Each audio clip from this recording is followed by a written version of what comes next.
प्रवक्ता शहजाद पूनावाला ने दावा किया है कि बीजेपी सरकार बिना भेदभाव के काम कर रही है और हिंदू मुस्लिम सबका विकास हो रहा है। उन्होंने कहा कि योगी राज में यूपी की तस्वीर बदली है और काफी काम हुआ है। जब 1.5 करोड़ से ज्यादा उज्ज्वला योजना के तहत सिलेंडर दिए गए तो क्या शिल्पा और सुल्ताना दोनों को नहीं मिले? जब 40 लाख से ज्यादा आवास गरीबों के बने तो क्या हिंदू मुसलमान उसमें देखा गया? जब हमने 36,000 करोड़ के लोन किसानों के माफ करवाए, जब हमने 1,51,000 करोड़ से ज्यादा का भुगतान गन्ना किसानों का किया, जब 2.5 करोड़ किसानों को किसान सम्मान निधि की राशि मिली, जब आज 10 मेडिकल कॉलेज को बढ़ाकर हर जनपद में मेडिकल कॉलेज बनाने का काम किया गया, जब आज 2 इंटरनेशनल एयरपोर्ट को 5 इंटरनेशनल एयरपोर्ट में तब्दील किया गया, जब आज एक्सप्रेसवे बन रहे हैं, तो क्या इसमें भेदभाव किया जा रहा है कि ये हिंदुओं के लिए है या ये मुसलमानों के लिए है? क्या ये एक समुदाय के लिए है या दूसरे समुदाय के लिए है? योगी आदित्यनाथ जी ने पिछले 4.5-5 वर्षों में उत्तर प्रदेश की समस्त जनता के लिए उनके समस्याओं को उनकी समस्याओं को हल करने के लिए निरंतर उन्होंने प्रयास किया है, काम किया है। कांग्रेस ने सीएम योगी के बयान पर कड़ी नाराजगी जाहिर की। कांग्रेस नेताओं का कहना है कि इस तरह की भाषा का इस्तेमाल कर सीएम योगी ध्रुवीकरण की कोशिश कर रहे हैं। देखिए, किसी भी राज्य के मुख्यमंत्री को या देश के प्रधानमंत्री को यही कहना चाहिए कि दंगा होगा क्यों।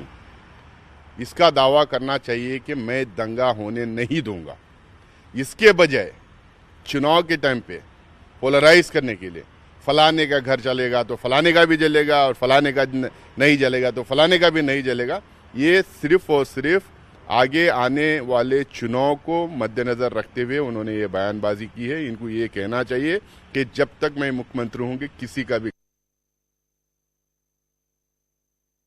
कौन मुस्लिम जलाने जा रहा है हिंदू का, कौन हिंदू मुसलमानों को जलाने जा रहा है, कहाँ ऐसा हो रहा है? बिना बात का इतनी बड़ी बात खड़ा कर देना केवल ध्रुवीकरण है। तो आइए आपको बताते हैं कि न्यूज 18 के मंच पर सीएम योगी ने क्या कुछ कहा, जिसको लेकर विपक्षी दल सवाल खड़े कर रहे हैं।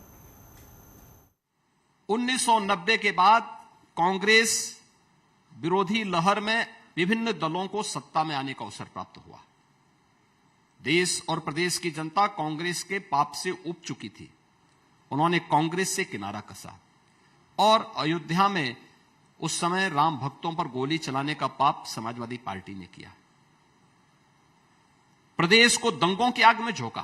तो केवल 1990 में ही नहीं, जब भी समाजवादी पार्टी को अवसर मिला, कोई व्यक्ति क्या अपने आप को सुरक्षित पाता था? आज मैं कह सकता हूं, हमारी सरकार जब अपना 5 साल का कार्यकाल पूरा कर रही है तो चाहे हिंदू है, चाहे मुसलमान है, चाहे वो किसी भी पंथ और वर्ग से जुड़ा हुआ है, हर व्यक्ति सुरक्षित है। याद रखना, दंगे जब होते हैं, अगर हिंदू का घर जलेगा तो मुसलमान का घर सुरक्षित थोड़े रहता है। अगर हिंदू का घर सुरक्षित है तो मुसलमान का घर भी सुरक्षित है। ये जो आप बोल रहे हैं, इसका तात्पर्य क्या है? तात्पर्य ये है, हमने दंगा मुक्त प्रदेश दिया। आप कह रहे हैं आपने दंगा मुक्त प्रदेश दिया। पिछली सरकारों ने दंगा युक्त प्रदेश दिया था।